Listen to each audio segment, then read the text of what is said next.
So the event's really designed to give them just a quick snapshot glimpse of what we do in construction, but more so to show them that there's a place for them. We try to show what our folks do, but in a safe manner. Construction, especially for younger girls, isn't a very popular topic. Something like this gives them that kind of mindset of I can do anything.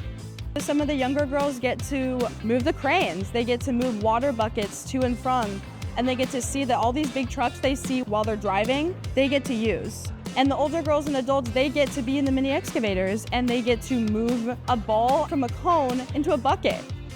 The girls really enjoyed it. It was super fun for them and it's hands-on. You never know how those little moments of meeting people hands-on and doing something will put them down a path that they would not have had before.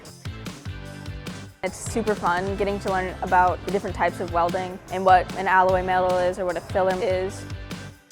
I have never worked with electricity. That was pretty fun to learn about and just learn about a circle circuit is and how electricity flows. To see other women that are strong and confident and saying, oh, this is fun. I think it gives the girls inspiration. We're made up of amazing women in this company. We want them to see that. We want them to see that they're amazing at using their hands and their brains as well. There's so many misconceptions about women in construction. It's not just a man's world.